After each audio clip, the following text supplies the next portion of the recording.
Je m'appelle Grace. J'ai 26 ans, je vis à Abidjan, et je n'ai plus de père. Enfin, je veux dire, il est vivant, mais ce n'est plus le père que j'ai connu. Ce n'est plus le même homme qui me portait sur ses épaules pour m'emmener à l'école, qui me consolait quand j'avais peur du tonnerre. Non. Ce père-là est mort le jour où il a décidé de devenir pasteur. Tout a commencé il y a 15 ans. À l'époque, on vivait à Cocody, dans une petite maison en ciment nu, sans peinture ni carreaux. On n'avait pas grand-chose, mais on avait de l'amour. Papa travaillait comme chauffeur de taxi, et maman vendait des beignets sur le trottoir. Moi, j'étais l'aîné. Mes deux petits frères, Isaac et Nathan, étaient encore au primaire. Un soir, papa est rentré du travail avec un regard étrange.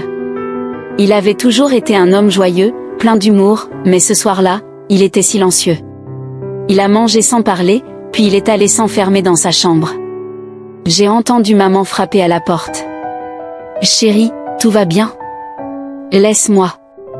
Je parle à Dieu. » À ce moment-là, on a tous cru qu'il traversait une mauvaise passe. Peut-être des soucis d'argent ? Une fatigue passagère ? Mais les jours ont passé, puis les semaines, et mon père a commencé à changer. Lentement. Profondément. Il s'est mis à jeûner. Tous les jours. À prier, fort, très fort, jusqu'à faire trembler les murs.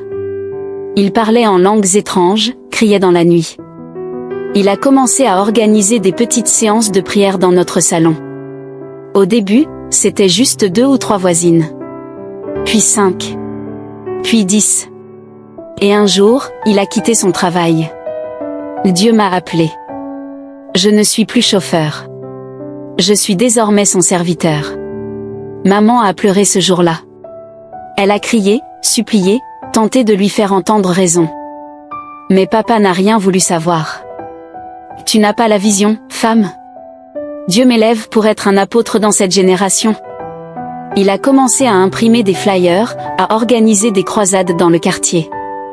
Il vendait des eaux sanctifiées, des mouchoirs d'onction, et même des huiles contre les esprits de pauvreté.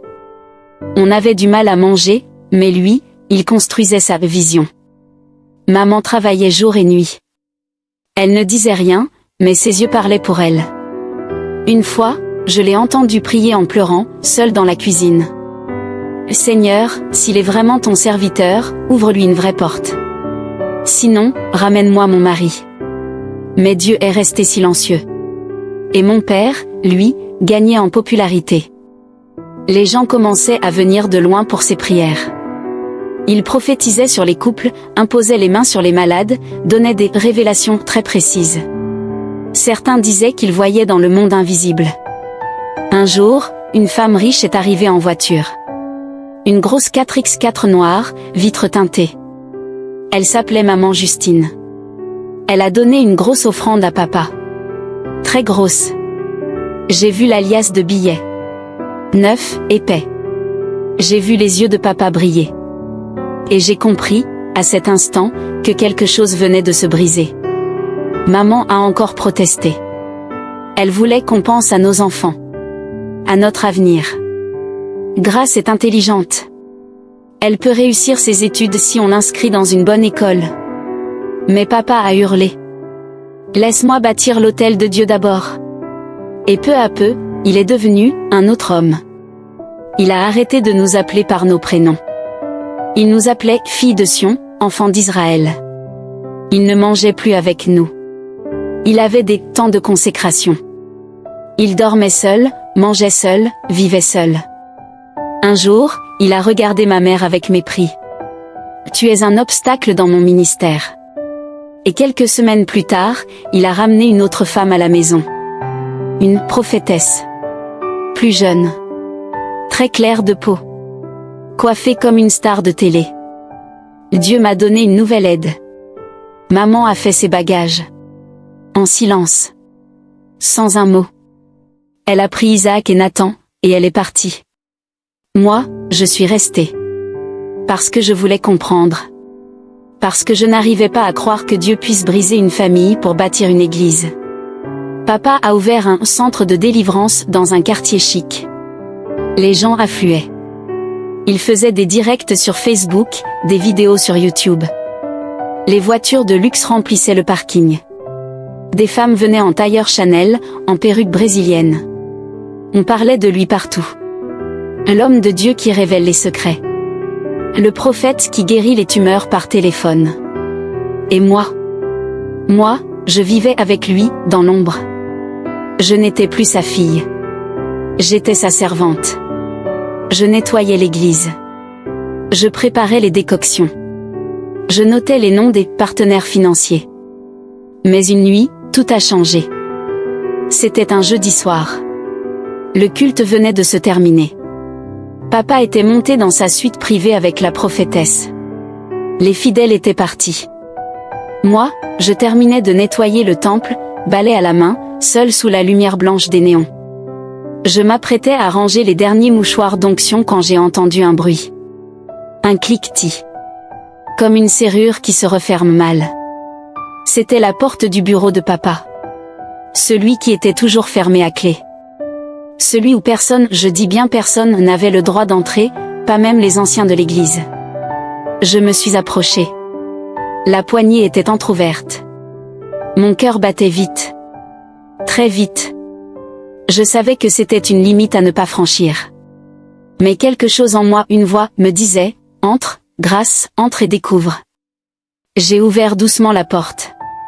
À l'intérieur, tout était sombre. Silencieux. Une odeur d'encens lourd flottait dans l'air. Le genre d'odeur qui donne la chair de poule. Je me suis avancée, allumant la lumière d'une petite lampe de bureau. Et ce que j'ai vu, a gelé mon sang. Au mur, il y avait des photos. Des dizaines. Des portraits de fidèles. Des couples. Des enfants. Des femmes enceintes. Accrochées avec des aiguilles. Certains avaient une croix rouge tracée sur le front. D'autres, des cercles noirs autour du ventre. Sur le bureau, des carnets. Des notes écrites à la main. En lettres majuscules, sacrifice du mois, un mariage plus un enfant à naître. Je suis tombée sur une page avec une date entourée. C'était la semaine suivante. Et le nom en dessous, écrit en rouge, c'était Sœur Pauline enceinte de 6 mois. Mon estomac s'est retourné. J'ai reculé, les jambes tremblantes. Mais mon pied a heurté un tiroir entrouvert. Et là, j'ai vu l'impensable. Des enveloppes. Des liasses de billets. Euros, dollars, francs CFA. Des dizaines de passeports. Des chéquiers. Et tout au fond, un petit calepin noir. Il était marqué, Code Alliance Nom d'Esprit. J'ai senti ma tête tourner. Je voulais crier. Fuir. Mais à ce moment précis, j'ai entendu une voix derrière moi. « Qu'est-ce que tu fais là, Grâce ?» C'était lui. Mon père.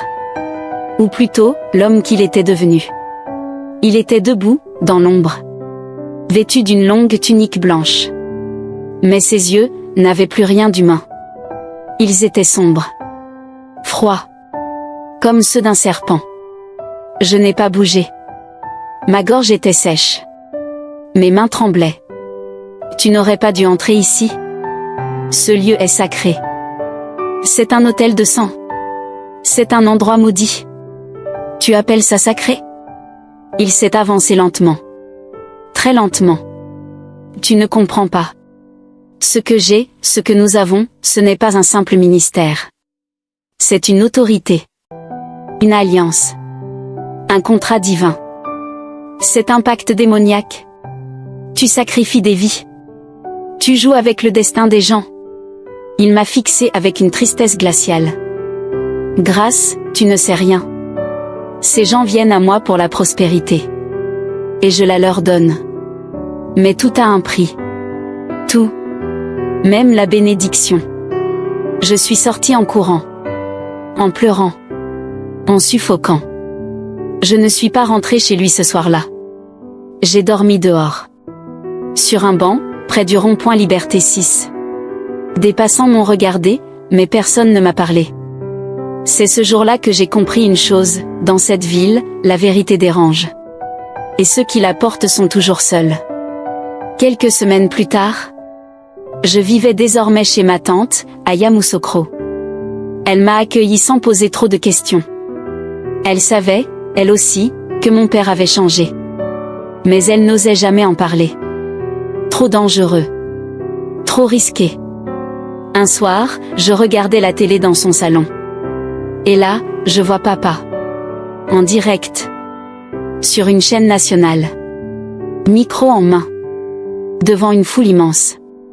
Il disait: Dieu m'a élevé pour cette génération. Ce que vous voyez n'est que le commencement. Je prépare une croisade de guérison à Cotonou, et je vous promets, des morts vont ressusciter. La foule a explosé en acclamations. J'ai éteint la télé. Puis j'ai pris une décision. J'ai contacté sœur Pauline. Celle dont le nom figurait sur la liste des sacrifices. Je lui ai tout raconté. Tout montré. Elle ne m'a pas cru. Puis, elle a disparu. 2 jours plus tard, on a retrouvé son corps sans vie, dans sa salle de bain. Officiellement, c'était un suicide. Mais moi, je savais. Et j'avais peur. Peur d'être la prochaine. J'ai contacté plusieurs anciens membres de l'Église. Certains avaient fui en silence. D'autres avaient des doutes. Une femme m'a dit: J'ai perdu mon mari après une délivrance avec ton père. Depuis, j'ai des visions. Je le vois dans mes rêves. Il m'appelle à l'aide. Un ancien collaborateur m'a avoué. Il m'avait proposé de signer un pacte. Je devais dormir dans un cercueil pendant 3 jours pour recevoir le manteau prophétique. J'ai refusé. Depuis, ma vie est en ruine. Je savais que je ne pouvais pas me taire. Mais je ne savais pas comment parler. Les réseaux sociaux? Ils contrôlaient tout. La police? Ils connaissaient des officiers haut placés. Les médias? Ils les finançaient. Alors, j'ai fait la seule chose qui me restait. J'ai pris ma voix. J'ai commencé par écrire un post. Un long texte, brut, douloureux. Je n'ai cité aucun nom. Mais j'ai tout raconté, les sacrifices, les enveloppes, les pactes, le bureau interdit. J'ai signé, la fille du prophète. Je l'ai publié à minuit, sur une page anonyme. Puis j'ai éteint mon téléphone et j'ai attendu. Le lendemain, Abidjan tremblait. Les réactions étaient violentes. Certains criaient au blasphème. D'autres partageaient massivement la publication.